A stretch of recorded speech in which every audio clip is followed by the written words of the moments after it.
I am Ferdinand Marcos, and I am the President of the Republic of the Philippines. I stand today on behalf of 110 million Filipinos. Hello Universe, it's me again. Shout out sa inyo mga kababayan. Hello sa mga Pilipinos, OFW, Marcos Lourdes and supporters. Shout out po sa inyo. But anyway, mga kababayan, panibagong problema na naman ng bansang Pilipinas. Ano yan? Ano bang flag yan? Yan flag po ng Nigeria. M-Goes. Kung ano man ito guys, basahin ko. Sabi po dito guys ng DZMM Radio Patrol 630, ipinaaresto at ipinakulong sa bansang Nigeria ang 15 dayuhan, kabilang ang 11 Pilipino, dahil sa kasong cyber terrorism at internet fraud, ayon sa Nigerian Anti-Graft Agency. M-Goes. Naku po, maging maingat ang ating mga kapwa Pilipino. Delikado po yung mga ganitong klaseng gawain. Nako, lalot itong mga bandang itong area na ito, yung bansa na ito guys. Medyo minsan wala akong tiwala dito. But siyempre, sa aking kaisipan lamang yan. May napanood kasi ako Well, anyway, hindi ko na ikikwento. So, dahil dito mga bes, ang mga nangyayari dyan sa ating mga kababayan, bakit naman ganyan ang pinagagawa nila? My goodness, ano ba yan? Wala bang magandang trabaho? Alam nyo, sabi ko nga, mga Pilipino madiskarte Pero nasa sa iyo yun kung paano gawa ng paraan. Huwag lang gumawa ng kasamaan. Kasi, ito po ang magiging resulta Lalo't sa ibang bansa ka.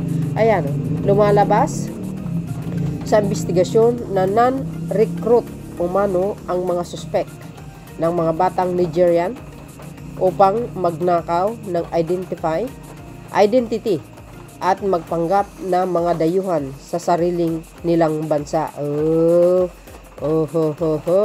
Ayan na nga Grabe ang daming talagang mga masamang tao sa mundo Bawat isa sa kanila ay sinintensyahan ng 1 taong pagkakakulong at pinagmulta ng 1 milyong naira, katumbas ng humigit kumulang 35,000.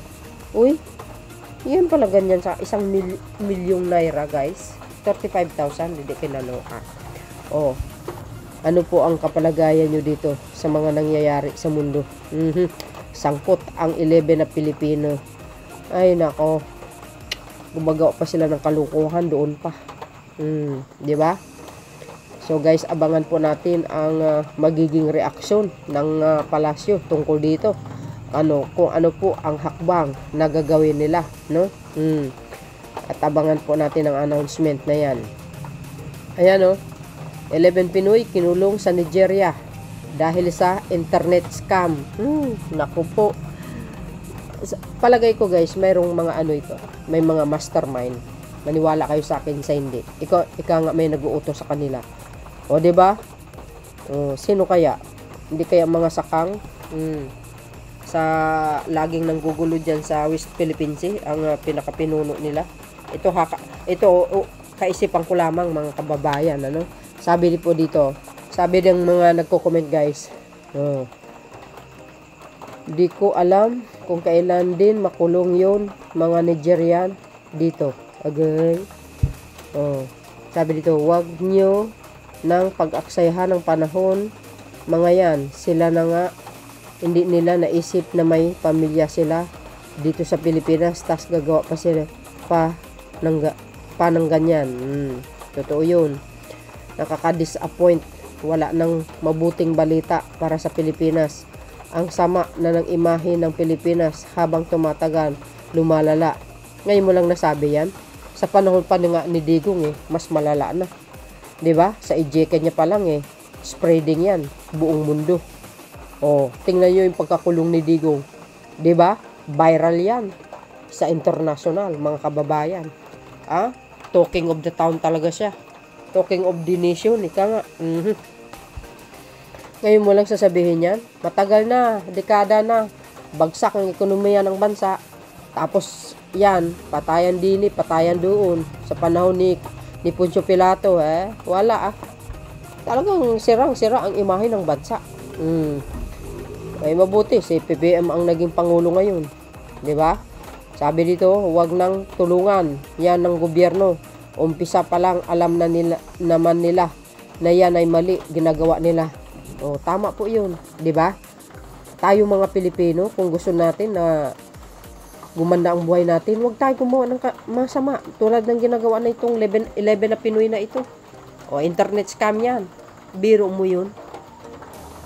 Itong Nigerian guys, I think itong bansa na ito, hindi naman mayaman yata ito. Doon pa kayo gumawa ng katarantaduhan, mahirap na bansa na yan. Kahit mahirap yan, huwag kayo sana gumawa ng kalukuhan. 'Di ba? Kahit sa sarili nyong bansa, gumawa kayo ng kabutihan para sa pamilya nyo. Pinapakain nyo yung pamilya nyo sa masamang gawain, hindi mo maganda yun. 'Di ba? Lifetime nyo na ikulong para di na makauwi dito sa Pinas. Malamang dito pa yan gagawa ng ganyan at makipagsabwatan pa sa ibang lahi. Tama. Kung dyan sa ibang bansa, lakas ng loob gawa niyan dito, pakaya sa Pinas, dagdag problema lang yan dito. Kaya nga, tama. Tatakpugo ni Duterte.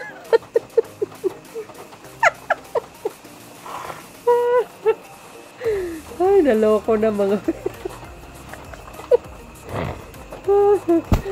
Ay, nako.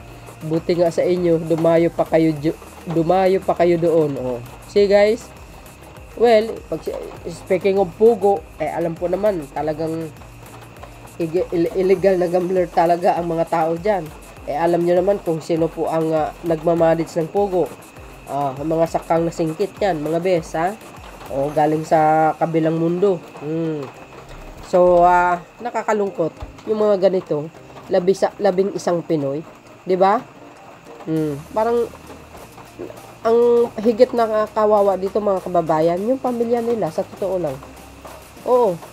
So, yun mga kababayan, ito po ang aking pinaka-latest updates video. Maraming salamat sa inyong panood. See you again on my next uploads. Ano po masasabi nyo dito? Another kalbaryo na naman ng mga kapwa natin sa ibang bansa. Ewan ko kung anong reaksyon ng Pangulo, kaya abangan po natin. Thank you for watching. Bye bye bye and babush. God bless Philippines.